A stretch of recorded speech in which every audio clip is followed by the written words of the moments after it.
Hey, it's Tristan here with Guitar by Ear. Today we're taking a look at Boyz by Jesy Nelson featuring Nicki Minaj.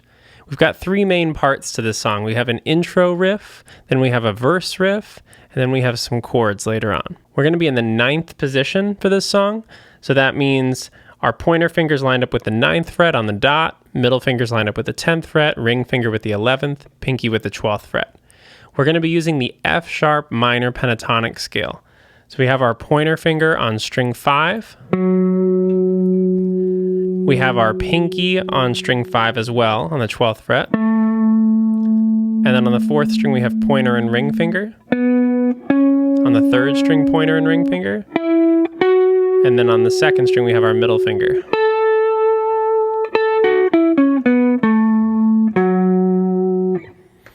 All right. So here's the first note of the intro. All right, that's the pointer finger. Then we're going to go to, there's the pinky, and then there's the ring finger to the pointer finger on the 4th string. So far. So those are just 8th notes, and they're a little bit staccato. You could even palm mute them, make them a little bit shorter and punchier.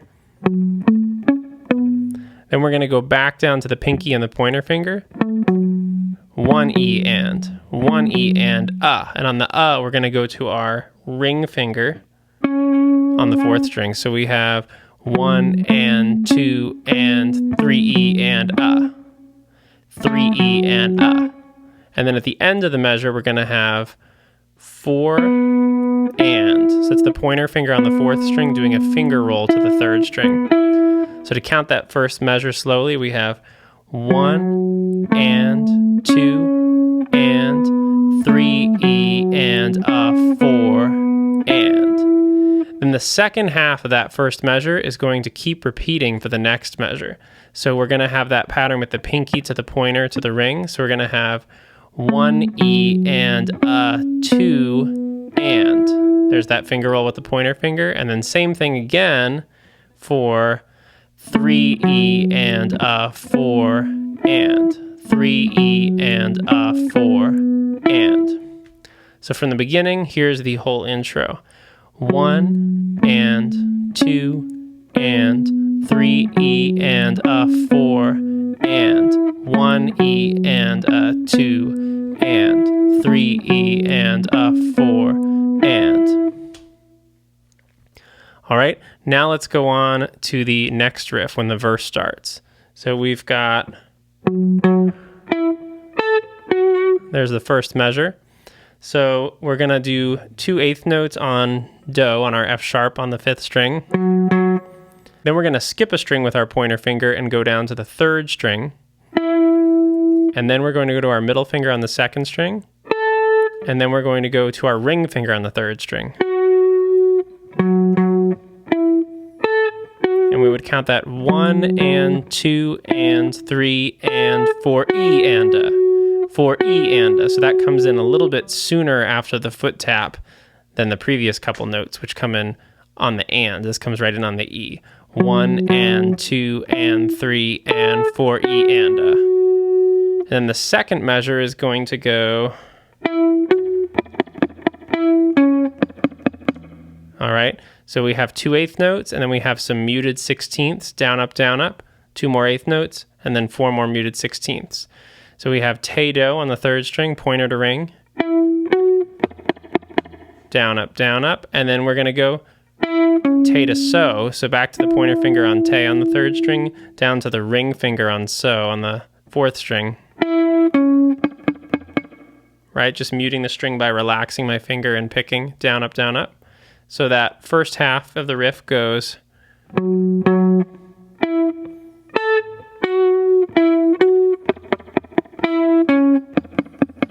All right. Now the next part we're going to have.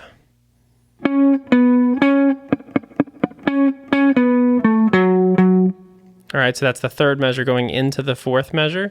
So we have on the 4th string. All right, so those are our 2 pentatonic notes on the 4th string, going so, fa, so, so, fa, so. Now, you could do some mutes here, or you can just leave some rest here. So 1 and 2 and 3 and we're back in on that ring finger again, and then 4 E and 4 E and. So that's so fa on the 4th string to may with you, which is your pinky on the 5th string. So fa may, right? May is like the minor key version of mi instead of do re. Do re mi, we have do re may in the minor scale. So that measure again is so fa so fa may, and then on beat 1 of the next measure, 4th measure of this section, we're going to land on do do. So we're back on our pointer finger on F sharp. So the first half of this last measure, the rhythm's going to be ta ta ta ta, or 1 and 2 E and, 1 and rest E and, 1 and 2 E and a.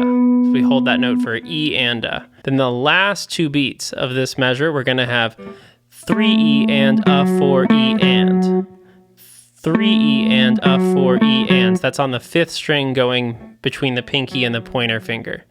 May do, may do. So let's go from the last 2 measures that we just did. We have all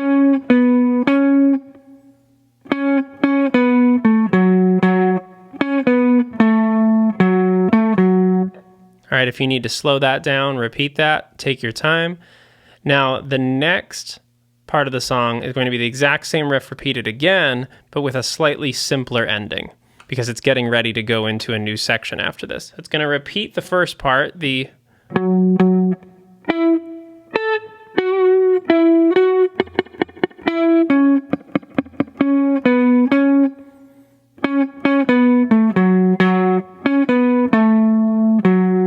the only thing that's different is beats 3 and 4 of the 4th measure, the very ending. Instead of ending with 3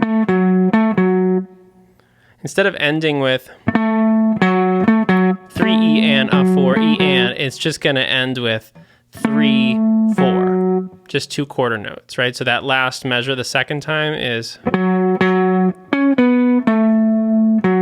1 and 2 E and 3 4. Super simple at the end there. For the next section, we have some really neat chords. I'm going to show you a few different ways to play them. So here's a D major 7. Nice easy way to play it would be to put your pointer finger on the 5th string, ring finger on the 4th string. So I'm on the 5th fret with the pointer, 7th fret with the ring finger, middle finger on the 3rd string, 6th fret, and my pinky on the 7th fret of the 2nd string. Alright, so that's kind of the simple way of doing it, D major 7 right there. The way I'm doing it's a little closer to the piano voicing in the song. So I'm putting my pointer finger on the 5th fret of the 5th string, and I'm barring my ring finger across strings 4, 3, and 2 on the 7th fret. And then my pinky is on the 1st string on the 9th fret, which is a little bit of a stretch. So this is just taking a plain D major bar chord and throwing the 7 up on top, the major 7. All right, then that's going to ring out for 4 whole beats. 1, 2, 3, 4. Then we're going to go to C sharp 7, sharp 9, also known as the Jimi Hendrix chord shape. We're going to take that chord, if you're familiar with that, middle pointer, ring, pinky, but we're going to build it starting on the 4th fret with our middle finger. So 4th fret, 5th string with the middle finger. There's our C sharp. Pointer finger on the next string down on the 3rd fret, then ring finger on the 3rd string on the 4th fret, and then the pinky sticking out to the right a little bit on the 5th fret of the 2nd string. So there's your C7 sharp 9. This is kind of the easier way to do it for this song, going from this D major 7 to this C sharp 7 sharp 9. All right, 2, 3, 4. 1, 2, 3, 4. You could hold it for all 4 beats if you want to, or you can hold it for just the first 2 beats and then jump up higher to these voicings. So what I'm doing now is I'm taking this D7 drop 2 voicing, where we have the pointer finger barring across the first 4 strings on the 9th fret, and my middle finger is on the 10th fret on the 3rd string. And then I'm putting the pinky on the double dot, the 12th fret, on the 1st string. So this is replacing the root on the first string, the C sharp, with the sharp 9 of the chord up on top. So we have no root right now, but if there's a bass player playing with you, they'll be playing the root probably anyways. And then we can get rid of the pinky and put the ring finger on the 10th fret of the first string.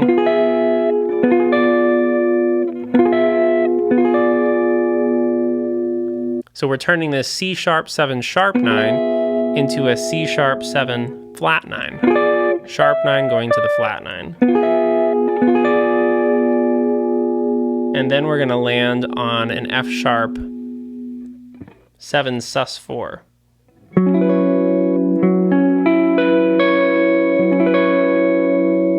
could also play F sharp minor 7, but you hear this note very prominently ringing out in the recording. So I have my pointer finger on the 9th fret of the 5th string, ring finger on the 11th fret of the 4th string, barring the 3rd string with the pointer finger, then the pinky's on the double dot 12th fret of the 2nd string, and then my pointer finger's also barring the 1st string on the 9th fret. And I'm not playing string 6. I'm kind of muting that with my pointer finger there. All right, so let's go over that the simplest way. So we've got D major 7 for 4 beats, slide to the left to that Jimi Hendrix shape. C sharp 7 sharp 9 for 2 beats, 1, 2. Then we've got 3, 4, and then we land on that F sharp 7 sus 4. All right. Now, in the intro of this video, you might notice I did something slightly different. I was trying to include the bass notes since I was playing it by myself. So instead of playing the D major 7 this way, I played it that way where I get that high C sharp. And then, in order to get the C sharp 7 sharp 9, but to also get the melody note of the B natural that you hear in the recording in that chord, I came up with this way to do it, which is pretty uncomfortable, pretty stretchy. So I've got my middle finger on the 9th fret of the 6th string, pointer finger on the 5th string, 8th fret, ring finger on the 9th fret of the 4th string, and then my ring finger is barring the 3rd string. So there's the C sharp 7. Then that 3rd string note is the sharp 9. And then the pinky stretching way over to the double dot on the 2nd string to get the melody note of the chord, the soprano voice. So we're going from 2, 3, 4, 2, 3, 4, and then landing on that F sharp 7 sus 4. 2, 3, 4, 1, 2, off. So we cut off on beat 3 of that last measure of that section, right? So whole note, 2, 3, 4, half note, and then 3, 4, 1, 2, 3, 4, 1, 2, off, rest. Now you may have noticed I was using a different tone at the beginning of this video for the riff. It sounds like this.